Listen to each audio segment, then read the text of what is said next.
విష్ణు నివాసం దగ్గర వైకుంఠ ద్వార దర్శనం టోకెన్ల జారీలో తొక్కిసలాట జరిగింది. తిరుమల శ్రీవారి వైకుంఠ ద్వార దర్శనం కోసం సర్వదర్శన టికెట్స్ కోసం భక్తులు ఎగబడ్డారు. దాంతో విష్ణు నివాసం వద్ద తీవ్ర తొక్కిసలాట జరిగింది. ఒక మహిళ మృతి చెందినట్లు తెలుస్తుంది. 25 మందికి పైగా గాయపడ్డారు. మరికొందరి పరిస్థితి విషమంగా ఉంది. గాయపడిన వారిని తిరుపతి రూయా ఆసుపత్రికి తరలించారు.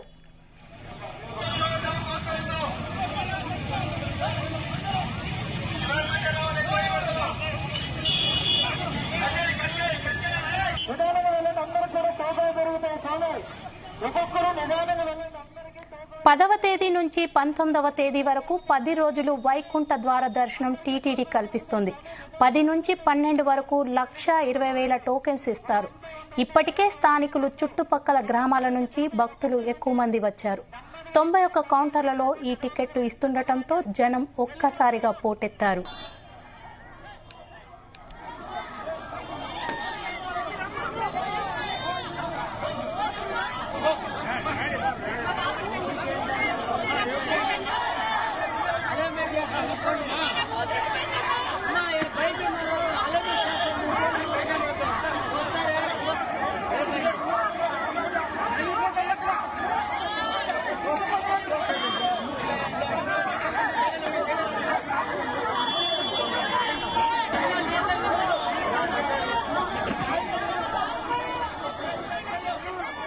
తిరుపతి విష్ణు నివాసం దగ్గర వైకుంఠ ద్వార దర్శనం టోకెన్ల జారీలో తొక్కిసలాట జరిగింది. తిరుమల శ్రీవారి వైకుంఠ ద్వార దర్శనం కోసం సర్వదర్శన టికెట్స్ కోసం భక్తులు ఎగబట్టారు. దాంతో విష్ణు నివాసం వద్ద తీవ్ర తొక్కిసలాట జరిగింది. ఒక మహిళ మృతి చెందినట్టు తెలుస్తోంది. 25 మందికి పైగా గాయపడ్డారు. మరికొందరి పరిస్థితి విషమంగా ఉంది. గాయపడిన వారిని తిరుపతి రూయా ఆసుపత్రికి తరలించారు.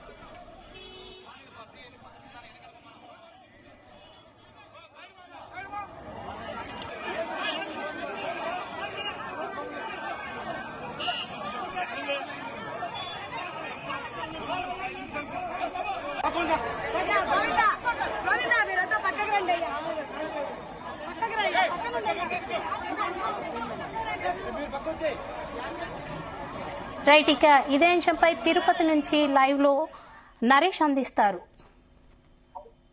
Thank you. అంటే వైకుంఠ ద్వారా దర్శనానికి సంబంధించి కూడా రేపు ఉదయం 5 గంటల నుంచి టోకన్లు ఇష్యూ చేస్తారనేసి టీటీడీ అయితే గత వారం రోజులుగా నుంచి కూడా చెప్తుంది. కానీ అనూహ్యంగా కూడా భక్తుల రద్దీ ఎక్కువ కావడంతో ఈ రోజు మధ్యాహ్నం నుంచి కూడా యొక్క లైవ్ ఈ రోజు టోకన్స్ అయితే కూడా జారీ చేసి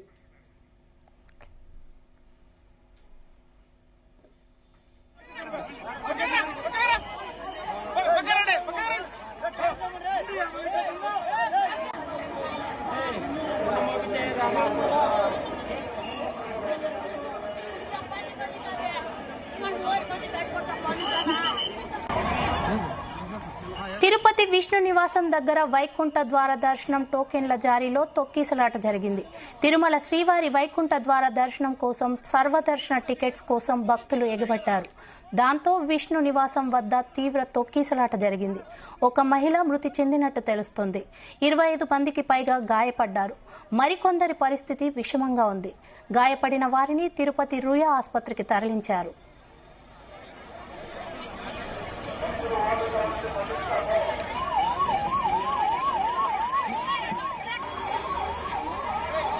పదవ తేదీ నుంచి 19వ తేదీ వరకు 10 రోజులు వైకుంఠ ద్వార దర్శనం టీటీడీ కల్పిస్తుంది. 10 నుంచి 12 వరకు 1,20,000 టోకెన్స్ ఇస్తారు. ఇప్పటికే స్థానికులు చుట్టుపక్కల గ్రామాల నుంచి భక్తులు ఎక్కువ మంది వచ్చారు. 91 కౌంటర్లలో ఈ టికెట్లు ఇస్తుండటంతో ఒక్కసారిగా జనం పోటెత్తారు.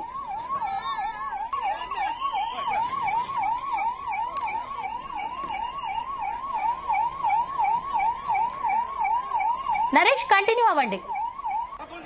అంటే తిరుపతిలో చోటు చేసుకునేటువంటి యొక్క సంఘటన అయితే మాత్రం ఇప్పటికే తీవ్రంగా కూడా జరిగినట్టుగా కూడా తెలుస్తా ఉంది. ఎందుకంటే మొత్తం కూడా 91 కౌంటర్లు అయితే తిరుపతిలో అయితే ఏర్పాటు చేశారు. 91 కౌంటర్ కి సంబంధించి కూడా అన్ని కేంద్రాల వద్ద ఇప్పటికే ఒక టోకన్లు అయితే ఇష్యూ చేసినటువంటి పరిస్థితి ఉంది. దీని ద్వారా తమిళనాడుకి చెందినటువంటి 3 భక్తులు చనిపోగా, దాంతో పాటుగా లోకల్ గా ఉన్నటువంటి నాగరాజు అనే ఒక భక్తుడు కూడా మొత్తం 4 చనిపోగా ఇప్పటికే 25 మంది పైగా కూడా పరిస్థితి అయితే ఉధృతంగా ఉందనేసి కూడా తెలుస్తుంది. ఇప్పుడే రియా హాస్పిటల్ కూడా టీటీడీ ఈఓ వచ్చి ఇప్పటికే ఒక ఇన్స్పెక్షన్ కూడా నిర్వహించారు. దాని తర్వాత రేపు ఉదయం బిఆర్ నాయుడు చైర్మన్ కూడా రేపు 10 గంటలకి మీడియా సమావేశం కూడా నిర్ణయించినట్టుగా కూడా తెలుస్తుంది.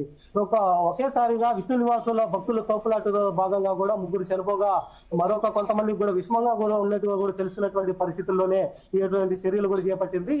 టీటీడీ అయితే మాత్రం ప్రస్తుతానికి రేపు అంటే 9వ తేదీ ఉదయం 5 గంటల నుంచి కూడా టోకన్స్ అయితే ఇష్యూ చేయాల్సినటువంటి పరిస్థితి అయితే ఉంది.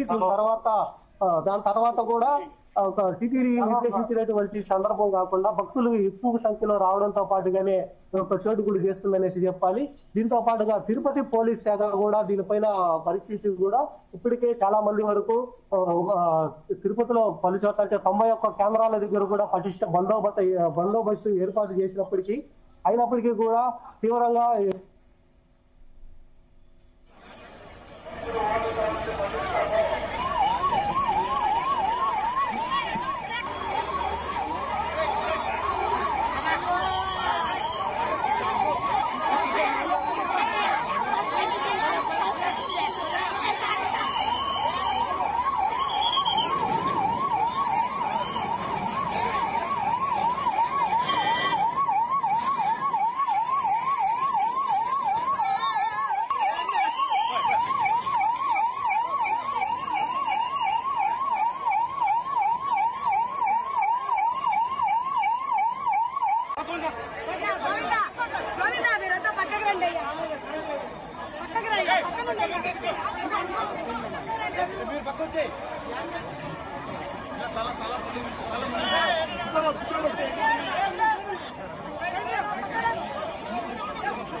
మాత్రం ఇప్పటికే పలు కేంద్రాల వద్ద కూడా బందోబస్తు అయితే భారీ స్థాయిలో అయితే ఏర్పాటు చేసినప్పటికీ కూడా భక్తులు తీవ్ర స్థాయిలో రావడంతోనే పాటుగా భక్తుల్ని అదుపు చేయలేకుండా ఒకే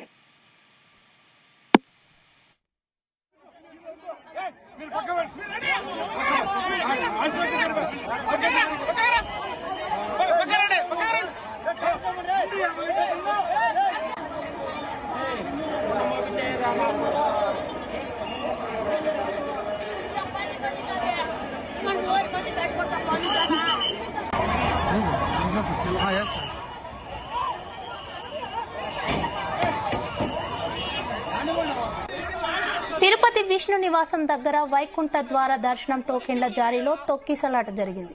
తిరుమల శ్రీవారి వైకుంఠ ద్వార దర్శనం కోసం సర్వదర్శన టికెట్స్ కోసం భక్తులు ఎగబడ్డారు. దాంతో విష్ణు నివాసం వద్ద తీవ్ర తొక్కిసలాట జరిగింది. ఒక మహిళ మృతి చెందినట్లు తెలుస్తోంది. 25 మందికి పైగా గాయపడ్డారు. మరికొందరి పరిస్థితి విషమంగా ఉంది. గాయపడిన వారిని తిరుపతి రుయా ఆసుపత్రికి తరలించారు.